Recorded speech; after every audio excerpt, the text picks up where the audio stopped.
이사야 29장 이사야 29장입니다. 1절로 14절까지.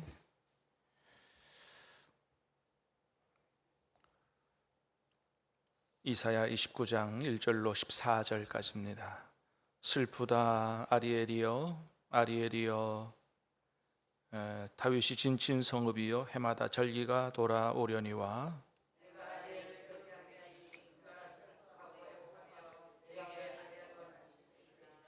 내가 너를 사면으로 둘러 진치며 너를 애워 대를 쌓아 너를 치리니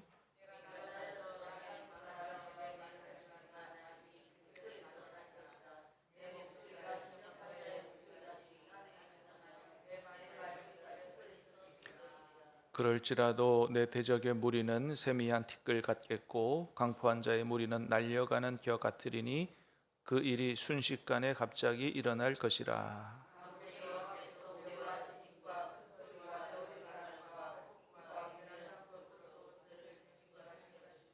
아리엘을 치는 열방의 무리 곧 아리엘과 그 요새를 쳐서 그를 곤고하게 하는 모든 자는 꿈같이 밤의 환상같이 되리니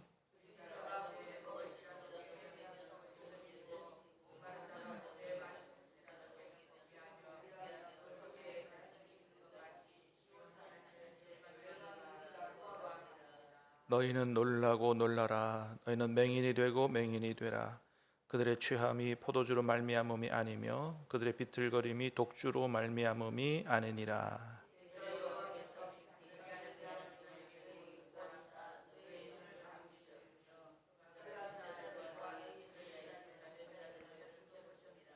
그러므로 모든 계시가 너희에게는 봉한 책의 말처럼 되었으니 그것을 글 아는 자에게 주며 이르기를 그대에게 청하노니 이를 읽으라 하면 그가 대답하기를 그것이 봉해졌으니 나는 못 읽겠노라 할 것이요.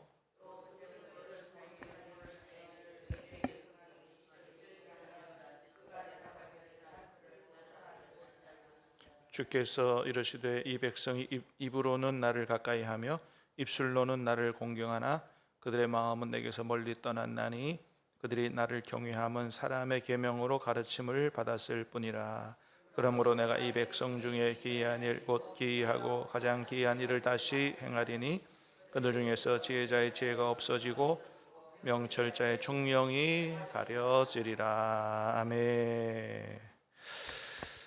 자, 오늘 말씀은 우리 어제 말씀에 이어서 예루살렘의 심판에 관한 말씀입니다. 특별히 오늘 말씀 가운데는 예루살렘이 하나님의 백성들이 사는 도시인데 왜 하나님 앞에 심판을 받게 되느냐 하는 그 이유에 대한 말씀이 기록이 되어 있습니다.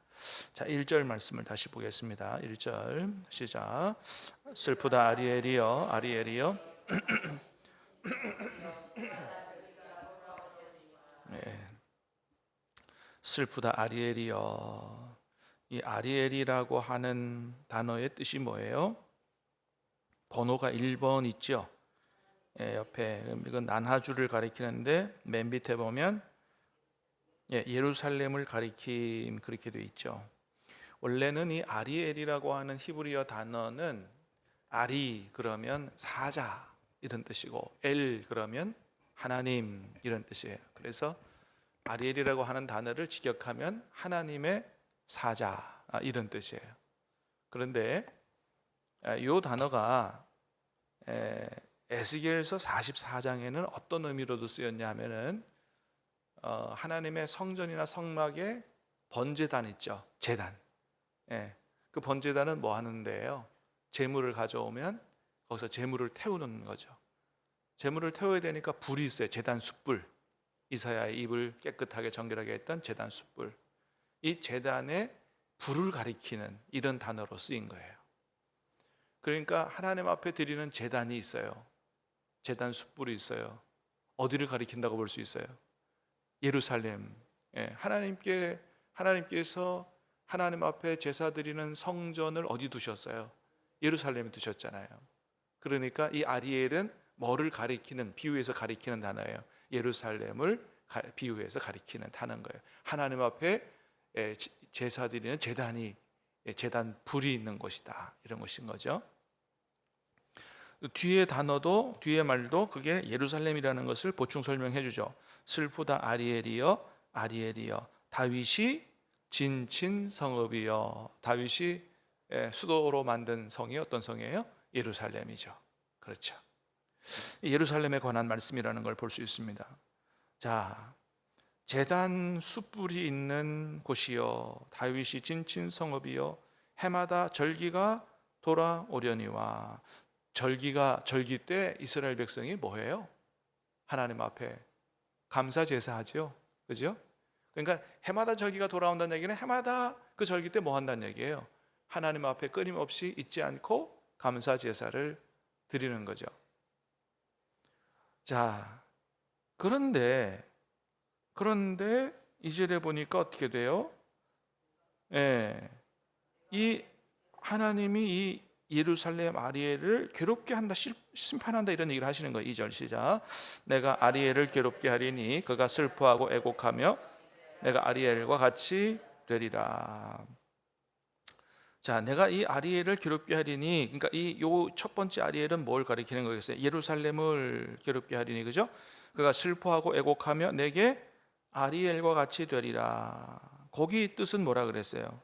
2번 나눠주 보니까 하나님의 제단의 제가 아까 설명했죠. 요 아리엘이라고 하는 단어를 뭘 가리키는 단어로 쓰였다고요? 뭘 가리키는 단어라고요? 제단, 숯불. 그러니까 아리엘이 아리엘처럼 됐다. 그러니까 참 이 비유적으로도 기가 막히게 쓰시는 거예요. 뭐야? 앞에 아리엘은 예루살렘이 제단, 숯불처럼 될 거다. 뭘 가리키는 거예요? 심판을 가리키는 거죠. 그죠? 그게 3, 4절에 나와요. 자, 시작.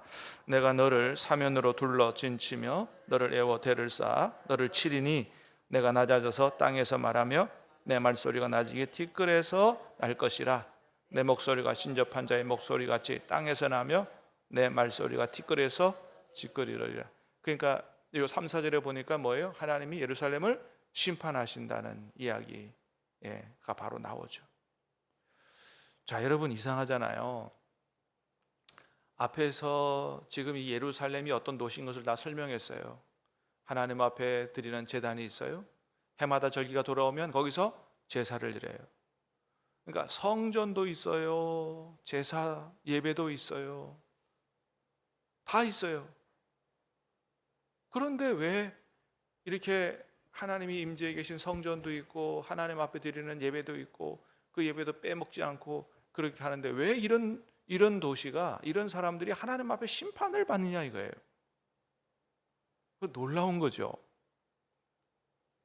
왜 그래요? 13절에 보니까 하나님 말씀하셨어요. 13절입니다. 시작. 주께서 이르시되 이 백성이 입으로는 나를 가까이 하며 입술로는 나를 공경하나 그들의 마음은 내게서 멀리 떠났나니 그들이 나를 경외함은 사람의 계명으로 가르침을 받았을 뿐이라. 왜 그렇다 그래요? 이 백성이 입술로는 나를 가까이 하지만, 그죠? 입술로는 나를 공경하나 마음이 내게서 떠났다 이거예요. 그러니까 제사를 드려요. 예배는 드려요. 예배는 드리는데 뭐는 없어요? 마음은 없는 거예요. 예배는 있는데 진짜 하나님을 경외하는 마음은 없는 거죠. 그러니까 그럴 수가 있다고 하는 거죠. 그렇잖아요, 여러분. 예배 빼먹으면 큰일 나는 줄 알고 예배에는 가서 참여하나 마음은 진짜 하나님을 예배하고자 하는 마음이 없을 수도 있잖아요. 그러니까 이 이스라엘의 예배의 문제는 뭐냐 하면 예배가 없는 게 아니에요. 예배가 있는데 예배가 없어요. 무슨 말인지 아시겠죠? 예배는 있는데 예배가 없어요. 왜? 예배의 진정한 의미는 뭐예요? 하나님께서 기뻐 받으시도록 드려야 되는 거죠. 마음이 없어요. 우리가 뭐 말라기에서도 보듯이 예배를 굉장히 좀 귀찮은 걸로 어쩔 수 없이 드리는 거죠. 예배가 부역이에요. 예배가 기쁨이고 즐거움이 아니고. 또 하나 말씀하세요. 그 밑에 보니까 그들이 나를 경외함은 사람의 계명으로 가르침을 받았을 뿐이라. 그러니까 진짜 하나님의 말씀을 듣고 하나님의 말씀에 순종하는 삶이 없는 예배예요.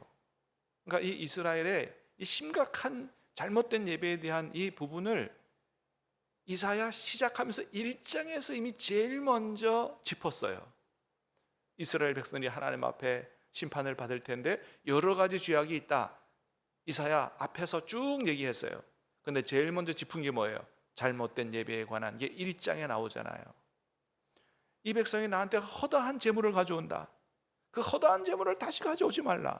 그 허다한 재물, 하나님 앞에 많이 드리는 재물 다 헛된 재물이라고 말씀하시고, 뭐 월삭으로 모이는 것도 그렇고 대회로 모이는 것도 그렇고 안식일도 그렇고 다 가증하다 그랬어요. 분양하는 것도 가증하다. 다시는 가져오지 말라. 이유가 뭐예요? 성의와 아울러 악을 행하는 것을 견디지 못하겠다. 하나님 앞에 예배는 꼬박꼬박 드리는데 뭐예요? 하나님 말씀대로 사는 순종의 삶은 전혀 없는 이런 예배는 기뻐받지 않으신다라고 하는 거죠. 그렇습니다. 그래서 성전도 있고 제사 예배도 있는데, 그러니까 예배 안 드려서 심판받는 게 아니에요.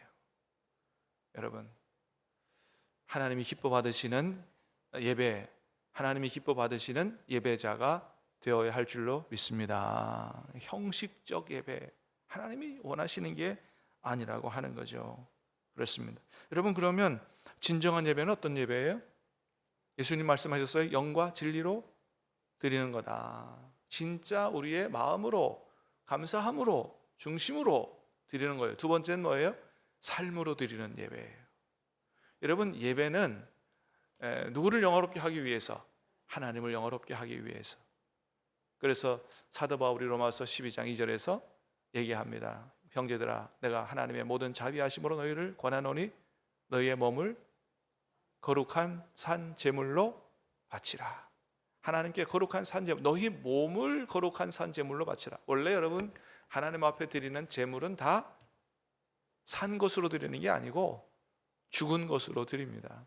모든 제물은 다 죽었어요. 죽은 채로 바치는 거예요.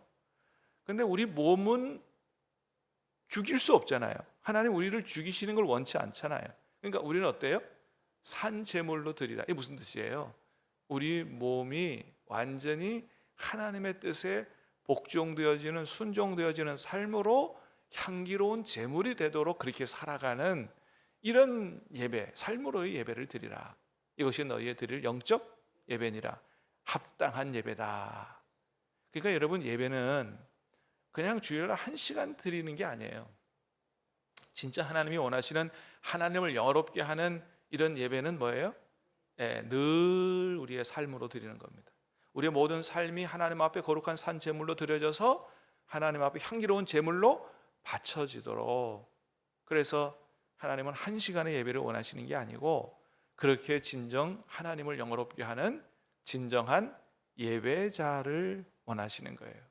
그래서 예수님이 예배를, 진짜 예배를 드릴 때가 오나니 곧 아버지께 영과 진리로 예배를 드리니, 이렇게 자기에게 예배하는 자를 찾으시느니라 그랬어요. 예배하는 1시간 찾으시는 게 아니에요. 주일에 1시간의 예배가 아니에요. 뭐예요? 예배하는 자, 진정한 예배자를 찾으신다라고 말씀을 하신 거죠. 하나님이 정말 어떤 예배를 원하시는가를 잘 알아야 돼요. 이들의 문제는 뭐라고요? 예배는 있는데 예배가 없다 이거예요. 형식적인 예배다. 결국 예배를 드렸지만 심판을 받을 수밖에 없었다. 자, 그러면 왜 이들이 이렇게 잘못된 예배를 드리고 하나님의 말씀대로 살지 못하는, 불순종하는 이런 삶을 살아서 심판을 받게 됐을까요? 한마디로 말하면 하나님이 그들로 하여금 하나님의 말씀을 제대로 깨닫지 못하도록 하나님이 그렇게 하셨기 때문이에요. 이게 좀 이상하죠? 자, 9절에서 12절, 9절에서 12절입니다. 시작. 너희는 놀라고 놀라라. 너희는 맹인이 되고 맹인이 되라. 그들의 취함이 포도주로 말미암음이 아니며 그들의 비틀거림이 독주로 말미암음이 아니니라. 대저 여호와께서 깊이 잠들게 하는 영을 너희에게 부어주사 너희의 눈을 감기게 하셨음이니 그가 선지자들과 너희의 지도자인 선견자들을 덮으셨음이라. 그러므로 모든 계시가 너희에게 봉한 책의 말처럼 되었으니 그것을 글하는 자에게 주며 이르기를 그대에게 청하노니 이를 읽으라 하면 그가 대답하기를 그것이 봉해졌으니 나는 못 읽겠노라 할 것이요 또 그 책을 글 모르는 자에게 주며 이르기를 이를 읽으라 하면 그가 대답하기를 나는 그를 모른다 할 것이니라. 아멘. 자, 이 사람들에게도 책이 있어요. 율법 책이 있어요. 하나님의 뜻이 담긴 책이 있어요. 줘서 읽으라 그러면 읽는다 못 읽는다? 못 읽는다 이거예요. 도무지 그 읽어도 뭔 뜻인지 모르는, 아예 읽지도 못하는 이런 책이 되어버렸다. 왜 그렇게 됐다 그랬어요? 하나님이 깊이 잠들게 하는 영을 그들에게 부어줘서 눈을 감기셨다 이거예요. 그러니까 보기는 보아도 보지 못하고 듣기는 들어도 듣지 못하는. 그래서 구절에 뭐라 그랬어요? 놀라고 놀라라. 너희는 맹인이 되고 맹인이 되라. 하나님이 그들을 그러니까 맹인으로 만들어 버리셨다는 거예요.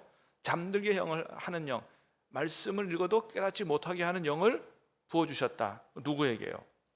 밑에 10절 뒤에 보니까 그가 선지자들과 너희의 지도자인 선견자들을 덮으셨습니다. 선지자, 선견자는 어떤 사람이에요? 하나님의 뜻을 보고 깨닫고 전하는 오늘날의 목회자와 같은 사람들이란 말이죠. 그러니까 당시에 이 하나님의 말씀을 제대로 전해야 되는 이런 사람들에게 잠자는 영을 부어주셔가지고 맹인이 된 거예요. 하나님의 말씀을 읽어도 뭔 뜻인지 알지 못하는 거예요. 하나님의 말씀을 제대로 해석하고 하나님의 뜻을 제대로 선포해 줄 수 있는 사람이 없어요. 그러니 그 하나님의 말씀을 제대로 듣지 못하는 말씀의 기갈에 빠지니 일반 백성들이 어떻게 되겠어요? 하나님 말씀대로 못 사는 거죠. 여러분, 그래서 진짜 복이 뭐냐? 그러니까 이렇게 되니까 하나님의 심판이 오더라. 그러니까 진짜 복이 뭐냐 이거예요. 진짜 복이 뭐냐? 뭐예요? 하나님의 종들이 하나님의 말씀을 밝히 깨달아 알고 하나님의 말씀을 가감없이 담대하게 진리와 생명의 말씀을 선포할 수 있는 이런 강단이 되는 게 이게 진짜 복이에요. 사랑하는 여러분, 우리 신함교회와 우리 한국교회 강단이 하나님께서 이런 은혜를 주시기를 주님의 이름으로 축복합니다. 여러분, 그래서 말씀의 종으로 부름받은 사람들은 자기의 사명을 다해야 돼요. 그냥 성도들이 듣기 좋아하는 얘기만 전하면 안 되는 거예요. 옛날에 이 이스라엘과 예루살렘이 멸망할 때 사람들이 그렇게 했거든요. 하나님의 말씀을 제대로 전하지 않았어요. 잘못한 건 잘못했다고 얘기하고 죄 있는 건 죄 있다 그러고 그래야 회개하고 할 텐데 하나님의 심판이 안 온다, 그냥 축복하신다, 걱정 없다, 좋은 얘기만 하니까 다 잠들어 버린 거죠. 맹인이 맹인을 인도하는 격이 돼버린 거예요. 자, 그렇습니다. 그래서 하나님의 말씀을 사모하는 마음도 있어야 되고, 여러분, 저와 여러분의 마음속에 하나님 말씀을 밝히 깨달아 알고 하나님 말씀대로 살고 싶어하는 이런 은혜가 있게 되기를 주님의 이름으로 축복합니다. 예수님께서 그것을 팔복 중에 하나라고 그랬어요. 의에 줄이고 목마른 자, 하나님의 말씀대로 살고 싶어하는, 하나님의 말씀을 진짜 알고 싶어하는 이러한 사모하는 마음이 있어야 돼요. 그러니까 여러분, 왜 하나님이 이들에게 이렇게 잠자는 영을 부어줘서 말씀조차 알지 못하게 그렇게 하셨겠어요? 원래는 그게 하나님의 뜻인데 왜? 그 백성들이 전혀 하나님의 말씀에 대한 마음이 없기 때문이에요. 그렇게 이야기해도 안 듣고 하나님의 말씀을 듣고자 하는 마음도 없고 사모하는 마음도 없고, 말씀을 전하면 이사야 같은 사람이 가서 말씀을 전하면 조롱하기나 하고 하니까 어떻게 해요? 듣지 마 그러면 싹 거둬들이시는 거예요. 그러니까 진리의 말씀이 선포되지 않고 말씀의 기갈이 된 거예요. 그러니까 예배가 없는 게 아닙니다. 예배가 있는데 말씀의 종들이 말씀을 제대로 전파하지 않는 거예요. 말씀을 제대로 선포하지 않아요. 성경 읽어놓고 자꾸 엉뚱한 얘기나 합니다. 뭐 만담인지 설교인지 하나님 말씀인지 분간이 안 돼요. 이렇게 되면 어떻게 된다는 거예요? 그러면 망조로 간다는 것입니다. 그래서 여러분, 말씀의 종으로 부름받은 사람들도 그렇고 성도들도 그렇고 어떻게 해요? 하나님의 말씀을 사모하고 하나님의 말씀을 제대로 듣고 하나님의 말씀을 제대로 순종하고 살고자 하는 그런 마음들이 있어야 된다. 이게 진짜 복이다 라고 하는 것입니다. 그래서 결국은 하나님의 심판을 받는데, 근데 늘 우리가 들는 것처럼 완전히 멸망하는 심판이 아니고 하나님이 그 심판 와중에도 다시 구원하는 이런 징계의 심판인 것을 보게 돼요. 5절 6절 두 절입니다. 5절 6절 시작. 그럴지라도 내 대적의 무리는 세미한 티끌 같겠고 강포한 자의 무리는 날려가는 겨 같으리니 그들이 순식간에 갑자기 일어날 것이라. 만군의 여호와께서 우레와 지진과 큰 소리와 회부 폭발음과 폭풍과 불꽃으로 그들을 징벌하실 것인지. 자, 이제 앞에서 이 남유다가 예루살렘이 심판을 받게 되는데, 그럴지라도 내 대적의 무리는 뭐예요? 대적의 무리가 뭐같이 돼요? 세미한 티끌 같겠고 강포한 자의 무리는 날려가는 겨 같으리니. 그러니까 이 예루살렘을 집어삼키려는 무리가 갑자기 날려가는 겨같이 된다. 그 일이 어떻게 해요? 순식간에 갑자기 일어날 것이라. 이스라엘 역사 가운데 이사야가 활동하던 시기에 이런 일이 있었어요. 701년 BC 701년 아수르 사네립이 왕이었을 때 남유다를 쳐들어왔어요. 남유다를 쳐들어와 가지고 남유다의 46개 성읍을 점령했습니다. 그러니까 거의 국토가 초토화됐어요. 이게 역사적으로 남아 있습니다. 사네립이 자기가 행했던 이 일들을 비문에 적었는데 그게 그대로 적혀 있어요. 역사적인 일입니다. 그런데 그렇게 남유다를 초토화시키고 이제 마지막 수도 예루살렘을 삼키려고 했는데, 그래서 막 하나님 조롱도 하고 막 협박도 하고 이런 얘기들이 성경에 나오죠. 뒤에 히스기야 왕에 관한 얽힌 이야기들이 나옵니다. 그래서 히스기야가 그 편지를 받아보고 하나님 앞에 가서 막 기도하죠. 어떤 일이 일어났어요? 이 아수르 군대 18만 5천 명이 하루아침에 몰살을 당하고 사네립 왕과 일부만 살아서 돌아가는 이런 기적 같은 일이 일어난 거예요. 그런데 이게 역사의 아버지라고 하는 헤로도투스라고 하는 역사가가 쓴 역사라고 하는 책에 남아있다. 2권에 어떤 일이 있냐면 이 아수르 군대 이 18만 5천 명이 갑자기 그날 밤에 들쥐떼가 나타나서 활과 화살통, 가죽, 이런 모든 것들을 다 갉아 먹었다. 무기가 없으니까 어떻게 해요? 도망갈 수밖에 없고, 도망가다가 수많은 군사들이 아수르 군대가 18만 5천 명이 하루아침에 다 죽는 이런 이 사건이 역사적으로 있었습니다. 어떻게 해요? 하루아침에 순식간에 갑자기 일어날 것이라고 하는 말씀이 그대로 있는 것들을 보게 되죠. 그러니까 하나님께서 어떻게 해요? 그렇게 어려움을 당했지만 그만하면 됐다 그러고 이제 마지막 등불인 예루살렘을 끄지 않기 위해서 하나님의 사자를 보내서 그렇게 치셨다라고 성경은 기록하고 있습니다.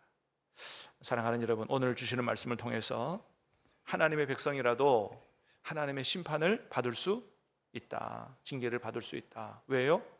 예배가 있지만 진정한 예배가 없기 때문이다. 사랑하는 여러분, 진정한 예배자가 될 수 있기를 주님의 이름으로 축복합니다.